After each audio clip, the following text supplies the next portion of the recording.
Hey everyone, Lano here, back with some more battle reports slash stories from Mini War games. And today we're gonna be talking about a game that I just started recently play, which is Marvel Crisis Protocol. For those that doesn't know, it is a minifigure game like Warhammer, though in a smaller scale.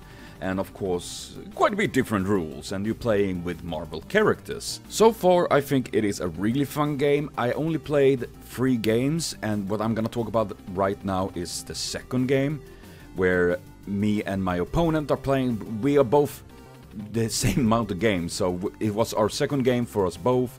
We are still learning the game, and we're kind of learning it by playing, you know. And he picked the team of Spider Foes, so he had Doc Ock, Rhino, Venom, Carnage, and Sandman on his team. And, you know, I felt like, okay, if you pick Spider Foes, I will be Web Warriors, you know, it felt it was fit. And I picked Spider-Man, Spider-Woman, Scarlet Spider, Amazing Spider-Man, and Venom. It's a lot of spiders in my team.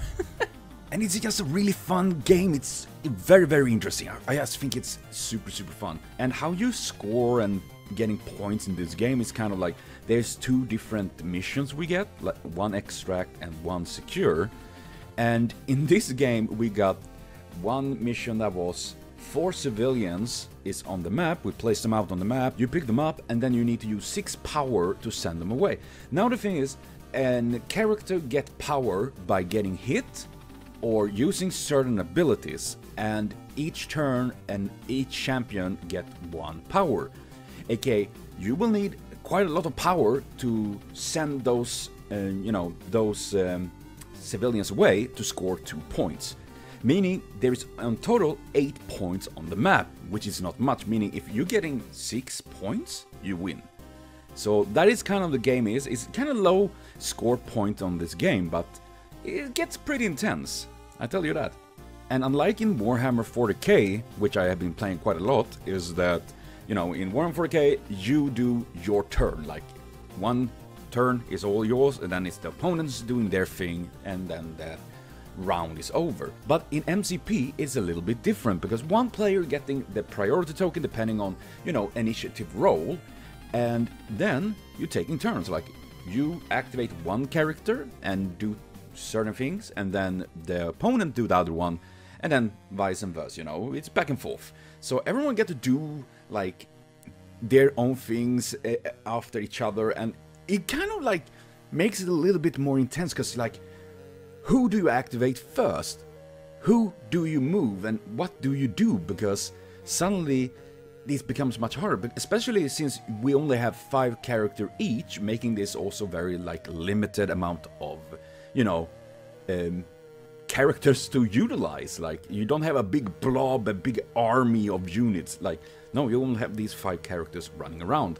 And I did get the priority token because I rolled with these dice, which is kind of funny because I'm so used with Warhammer 40k with all these d6s, but in this game you use special d8s.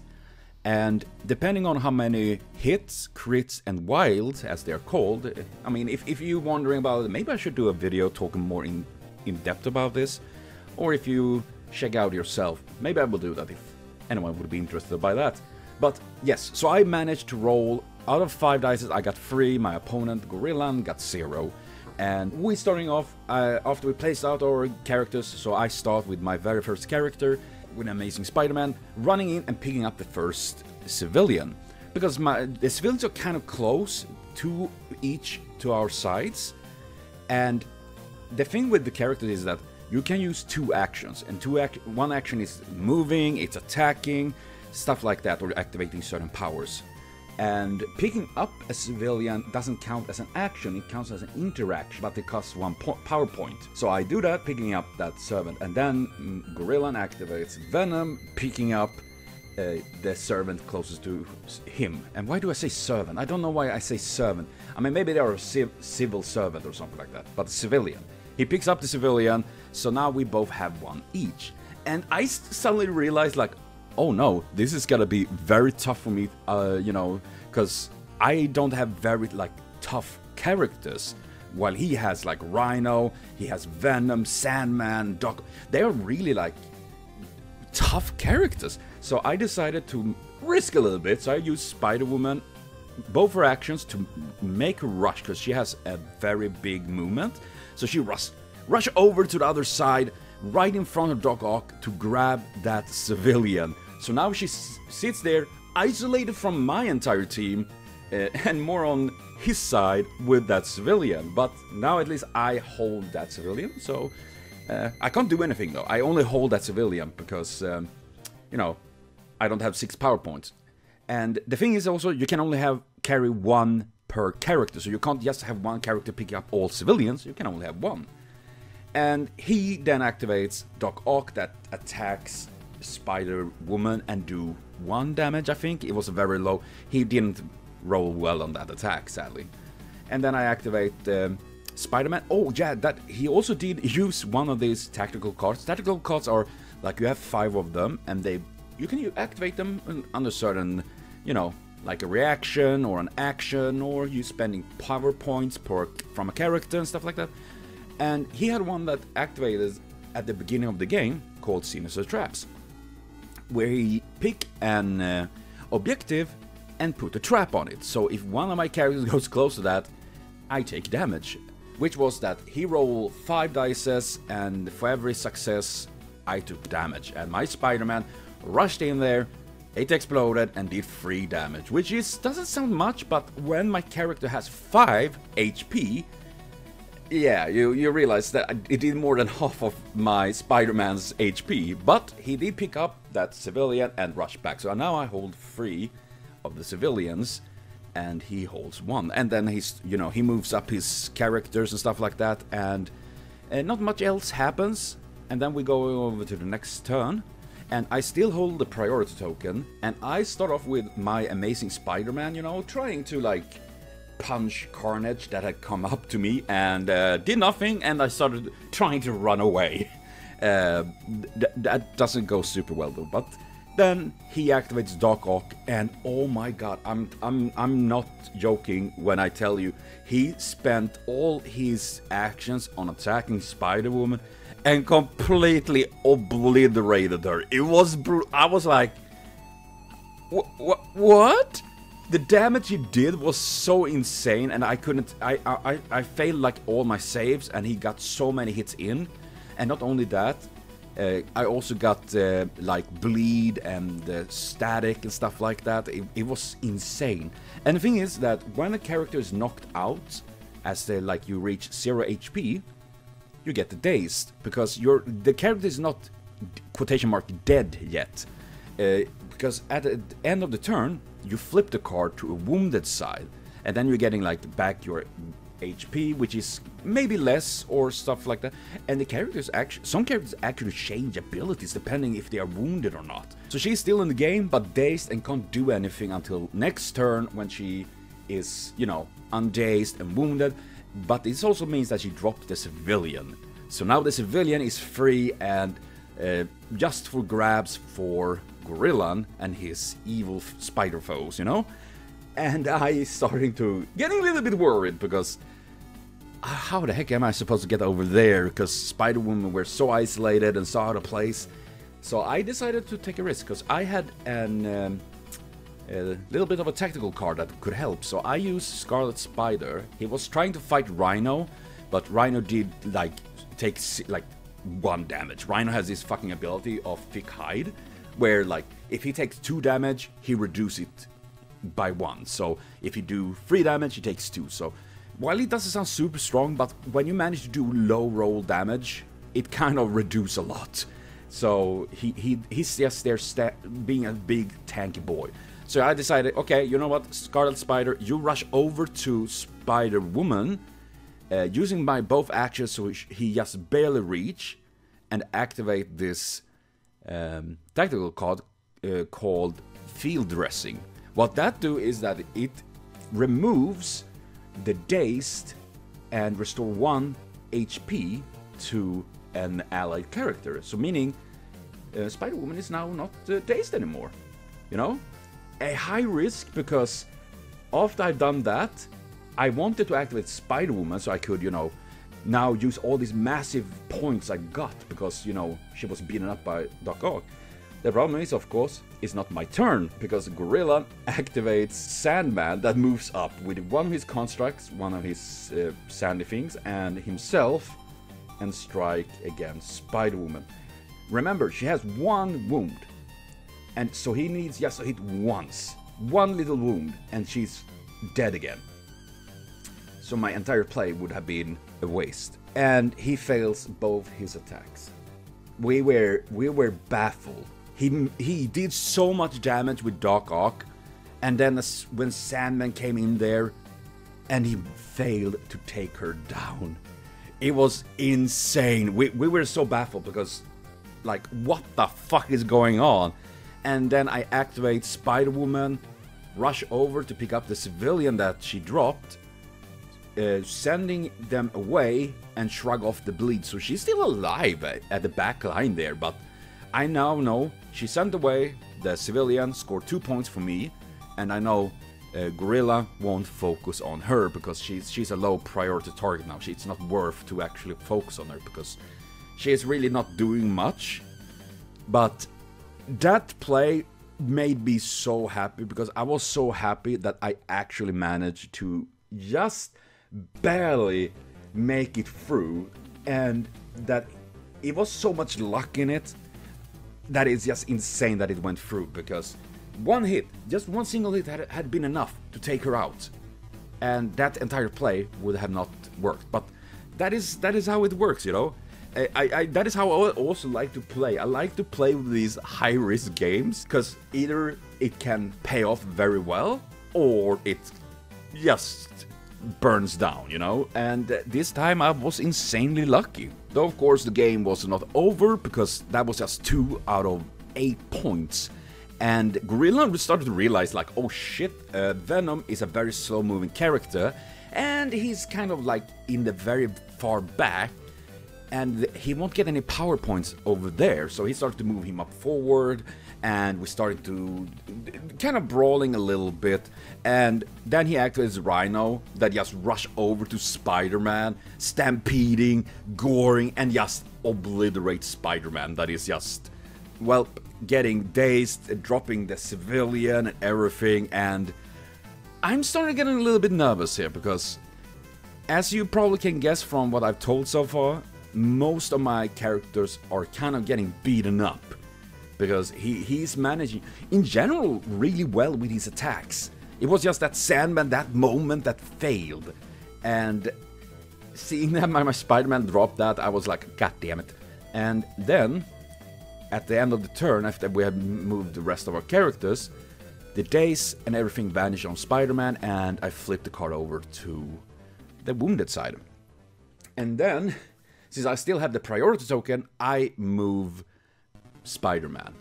I activate him, pick up that civilian, spending all my points and send them away, and scoring 2 more points. So now it is 4 points to me and 0 to Gorilla, meaning if I get 2 more points or 1 more civilian sent away, I win. And of course, he is not planning to let that happen, so he used Carnage. He activated Carnage. And I'm gonna tell you, this bad boy, God, Carnage is one of my favorite villains in Marvel in general. It's just such a cool character, just insane. And he activates Carnage, and using his special tactical card that is specific for Carnage, called Carnage Rules, which allow him to make a move and attack an enemy without using any actions or anything like that. So he used that one. Charge up to Amazing Spider-Man and once again obliterate my hero. Just totally destroying him. And I'm just like, what the heck, man? I can't fight him. I can't fight him because he's just destroying me. And worse is, when he have downed or dazed an opponent, he has an ability called Paint Town Red that makes it that he's allowed to move and attack another target for free, if I remember correctly, which you do, of course. So he move up to Venom and attack her, that was the closest by, and striking her. But he kind of like, the dice is kind of fickle, you know, they decided like, nope, no damage there. And then he was still there though, with 2 actions left, his normal actions that he had not used yet. He still had done so much, but now he actually using his actions. So he used both of them to attack Gwenom and failed both. He did 0 damage on Gwenom. And right now we have Gwenom, we have Venom, we have Carnage standing there, and a little bit away, within reach for Gwenom if I move, is that civilian, and she has the points for it. Or rather, I would say she has 6 points, meaning she can pick up the civilian, but she won't be able to send it away because that would cost 1 power point, meaning she will only have 5, and that's not enough. Meaning this is a very like, I was like, oh my god, how are we gonna do this? And then I realized, just as he rolled his attacks and so he did 0 damage, because I managed to roll my defensive rolls, I kind of came up with an idea. I took a risk, and it is that each team use a character that has something called an affiliation rule. Like, for me it's Spider-Man, and for Gorillan and Spider-Foes is Doc Ock. Like, that a special rule that you can activate for some special benefit if you are within that affiliation. So in my case, I use Spider-Man, aka Miles Morales, for this, and his special rule, which is that you can take and re-roll 1 defensive dice. You know, like if you roll a failure or stuff like that, you can re-roll it. And I took one of my successes and re-rolled it, and it became a fail, meaning I suddenly took 1 damage. Gwenom took 1 damage, meaning she got 1 power point. Suddenly she was at 7, meaning my grand plan was suddenly working. I activated her after Carnage, rushed in between Carnage and Venom, because she was so small she could just easily do that, and pick up that civilian, and then sending them away, scoring me 2 more points, giving me the victory with 6 points against 0. Because we decided there was no more reasons to continue that, because, well, he can't win anyways. It was such an intense game. It wasn't a very long game. It was very like quick paced, and you know, he's just rushing up, charging his Rhino, his Doc Ock, his card. They just slaughtering everything. And had it been a different game, like with different objectives, maybe we're supposed to hold an objective, or you know, moving something, I don't think I could have won, because he would have stomped me. He did so much damage, and I did not have like any like real tanks and real survivability. I did not survive. He downed 3 of my characters, even if I got 1 back thanks to a tactical card. But he just really brutally beat me down. And had it been differently, maybe if he downed Gwenom, that would have stopped me. Had he downed Spider-Woman, that also would have stopped me. So this was a very clutch game. Even if I won with 6-0, I don't think it was by no means an easy game. It was really intense, and it could have easily gone his way. It was just that he was very unlucky at those small crucial moments that tipped the scale to me, you know. So it was a really fun game, and honestly I love this game. It's really fun. It's very different from Warhammer, and it's something I definitely gonna be playing more. And of course, if that is something of interesting of you people watching this that is interested in like Warhammer, I can definitely do some more, maybe do some streams of playing MCP and stuff like that. I think it's just a really fun game. I really enjoy it. It's very different, and just giving, you know, a little bit of a different feel compared to like Warhammer and the grim dark future, and sprinting around with all these Marvel characters and stuff like that. Super fun game, and this game was very intense, and I still feel very proud though that I managed to come up with those little ideas, especially with the Spider-Woman field dressing and the Venom that I may take 1 damage so I could get that 1 power point. I felt very proud of that I managed to come up with those, and you know, use that to my success, and extremely big luck, because that was very much luck, to be honest. So that will be for me of me and Marvel Crisis Protocol, a really awesome game. I will be back with more of it for sure, definitely, because I really enjoy it, but especially if people want to see more about it. So yeah, that will be it for now. So thank you for watching. See you all later.